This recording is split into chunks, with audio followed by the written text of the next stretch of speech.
no codiciarás la mujer de tu prójimo. En la Biblia, el libro del Éxodo formula conjuntamente los mandamientos 9 y 10 y dice así: no codiciarás la casa de tu prójimo, no codiciarás la mujer de tu prójimo, ni su siervo, ni su sierva, ni su buey, ni su asno, ni nada que sea propiedad de tu prójimo. Queridos hombres, compañeros de mismo sexo y misma socialización masculina, no importa que sea hegemónica o diversa, permitidme hacer una reflexión que trata de reaccionar ante ciertos señalamientos de cierta masculinidad diversa, progresista, que trata de vincular las posiciones antipatriarcales, radicales, abolicionistas, y las trata, me refiero, de vincular de manera obviamente interesada y torticera, con posiciones ultraconservadoras, de una posición ideológica, vamos a decir, que conocemos bien en este país, de extrema derecha, que además tiene el contenido, el tinte especial de ser organizaciones e ideologías ultracatólicas. Por eso menciono a la Biblia. Son posiciones de extrema derecha relacionadas con una oculta, oscura ideología y bien conocida propuesta de poner el eje en el ultracatolicismo, en el eje de la sociedad. Bien, pues hay una, vamos a decir, una posición progresista, de izquierdas, masculina, diversa, posmoderna, que intenta desprestigiar las posiciones antipatriarcales, radicales, abolicionistas, mediante vinculaciones, como si tuviéramos algo que ver con esas repugnantes ideologías ultraconservadoras y ultracatólicas. Para desmontar o para reaccionar a esa torticera vinculación, intento de vinculación, voy a revisar una serie de puntos para ver cuál es la posición de los ultracatólicos y la posición radical abolicionista, al menos la mía. Y los puntos que voy a revisar son: 1, el generismo; 2, los conceptos de familia, coeducación y adoctrinamiento; 3, la posición ante los vientres de alquiler; 4, la posición ante la pornografía y la prostitución; y por último, cuál es la posición ante el proyecto de ley trans que está sobre la mesa ahora mismo.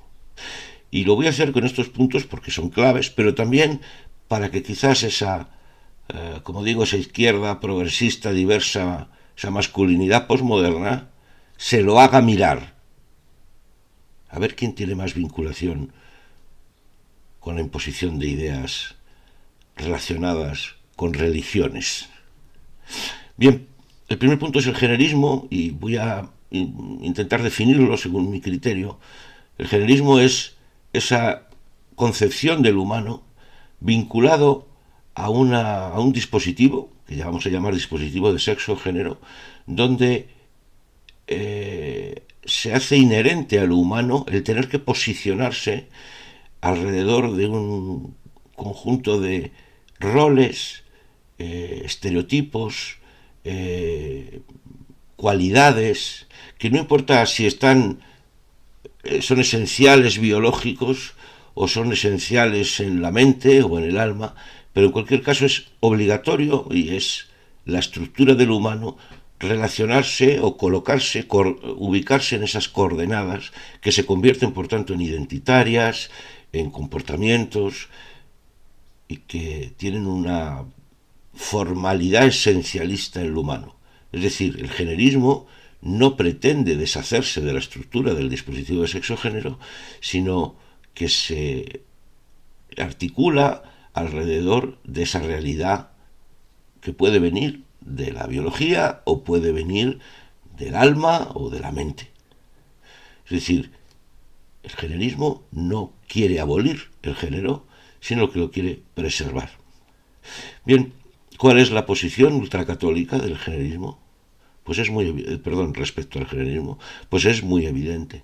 Existe una realidad de género que está vinculada, es verdad, según los ultracatólicos, a que nazcas con sexo hombre o sexo mujer, pero en realidad hay un destino para ellos y para ellas asociados a esa realidad, que son los roles de género. Los ultracatólicos pretenden preservar el género, necesitan la estructura de género para poder desarrollar toda la realidad que viene a continuación. Obviamente, la posición radical abolicionista no tiene nada que ver con el generismo, todo lo contrario. No hay un destino asociado a nacer con sexo hombre o con sexo mujer. No existe necesidad alguna de preservar, ni de manera identitaria, ni de manera de expresión, ni de roles, ninguna necesidad de preservar el género. Es más, la posición radical abolicionista considera al género como una estructura jerárquica irreconciliable con la igualdad, los derechos humanos y, por lo tanto, el progreso. De ahí su posición abolicionista. Los ultracatólicos son preservadores del género. Punto número 2. Los conceptos de familia, coeducación y adoctrinamiento. Para los ultracatólicos y para esa ultraderecha o extrema derecha que todos y todas conocemos, ocurre que la familia es un eje nuclear que se prolonga en la educación a través de el adoctrinamiento en esta estructura que acabo de mencionar. Por lo tanto, lo que requiere la posición ultracatólica es una normatividad en el concepto de familia, con los roles anteriores muy bien definidos, pero que además son el eje, la semilla del adoctrinamiento en género que se realiza en el rol del padre, el rol de la madre, y que además quiere prolongar ese adoctrinamiento generista en la educación, que, como sabemos, en ciertas propuestas educativas, incluso la religión está dentro de ese adoctrinamiento. ¿Qué ocurre con los radicales abolicionistas? Que precisamente lo que queremos es desmontar el adoctrinamiento machista, misógino, tradicional, y por eso cuando llegamos a los colegios a hacer coeducación, los ultracatólicos nos echan, porque no quieren que rompamos o cuestionemos el sistema de dispositivo de sexo-género. Ahora bien, existen otros adoctrinamientos que también quieren llegar a los colegios a seguir hablando de generismo. Nosotros, los masculinos antipatriarcales, radicales abolicionistas, no vamos a adoctrinar a los colegios, vamos a desmontar el adoctrinamiento ultracatólico. Tercer elemento, la posición ante los vientres de alquiler. Fijaros, los vientres de alquiler son más viejos que la humedad. Y precisamente las familias adineradas ultracatólicas de la derecha más rancia de este país ya practicaban el vientre de alquiler, lo que pasa es que no alquilaban, robaban. Y hay una historia oscura en este país que todos conocemos de familias adineradas que tenían todo un sistema para llegar a ciertos hospitales populares y robar niños y niñas a familias desfavorecidas, donde se les decía que el niño o la niña había nacido muerto, para que se convirtiera en el hijo o la hija legítimo de esa familia adinerada. Es decir, ciertas familias ultracatólicas de la extrema derecha han practicado robo de vientres, ya no alquiler, sino robo de vientres. Que otras posiciones ahora quieren practicar una regulación, ya no de robar, pero sí de alquilar, por lo tanto de explotar mujeres? Pregúntenselo ustedes mismos. Pero parece que nada tiene que ver esa mirada de apropiación del vientre de una mujer, o bien por robo, o bien por alquiler, para hacerse con niños y niñas en una especie de vindicación del derecho a ser padres. Eso ha ocurrido en este país. ¿Y qué posición es la radical abolicionista? Ya la conocen ustedes. Siguiente punto tiene que ver con la prostitución y la pornografía. Que no os quepa la menor duda que a todos los masculinos ultracatólicos, ultraconservadores, no les parece mal la pornografía. De hecho, también consideran que es ficción. Por supuesto es ficción, no ven ninguna violencia. Estos muchachos fachas, que por supuesto son usuarios habituales del porno, no ven ninguna violencia, les parece bien. Son malas mujeres, mujeres perdidas, pero que están a su servicio. Por lo tanto, su posición es de continuar con la industria de la prostitución, de la pornografía, y allá ellas son pecadoras, pero en cualquier caso no hay violencia ahí. La misma posición sobre la posición de la mujer en la pornografía también es trasladable a la prostitución. Recordemos que para el masculino ultracatólico hay dos tipos de mujeres: la mujer privada y la mujer pública, la buena mujer y la mala mujer. De toda la vida ha habido malas mujeres. Y por supuesto existe ese lumpen, ese mundo donde de vez en cuando el masculino ultracatólico, el putero ultracatólico, pues se da echa una canita al aire. Su posición es, por supuesto, mantener la prostitución, mantener la pornografía. ¿Qué tendrá eso que ver con las posiciones radicales abolicionistas, antipatriarcales, que queremos abolir la prostitución porque consideramos que ningún hombre tiene derecho a ser putero? Por supuesto que tendrá que ver eso con la posición de abolición de la pornografía, donde entendemos que existen hombres violentando mujeres en episodios filmados asimilables a lo anterior. Por lo tanto, no existe ninguna posible vinculación entre la posición radical antipatriarcal abolicionista con la posición ultraconservadora y católica. Ahora bien, mírense ustedes por dentro si ustedes sí están de acuerdo en que la pornografía es ficción, y mírense ustedes por dentro si están de acuerdo en que existe un escenario de regulación en base a, vete tú a saber qué, liberal, de que se puede convertir la prostitución en un trabajo para elevar a la categoría de derecho el deseo sexual masculino. Bien, absolutamente kafkiano. Vincular la posición antipatriarcal radical abolicionista, vincularla a ninguna posición ultraconservadora o de extrema derecha. Y por último, el último punto es la posición ante la ley trans. A ver si os queda meridianamente claro que la posición ultracatólica y de extrema derecha, de oposición a la ley trans, no tiene nada que ver con las mujeres. Les importa un bledo. Su posición es exclusivamente, tiene que ver con que le supone un atentado para su concepción de la familia y su concepción de cuál debe de ser el comportamiento de sus hijos y sus hijas en términos de adoctrinamiento. Solo les importa que no se descoloque que un niño nacido con sexo varón tiene que comportarse como un hombretón. Y por eso que que una niña nacida con sexo hembra tiene que comportarse como una buena mujer. Son sus hijos, son sus herederos.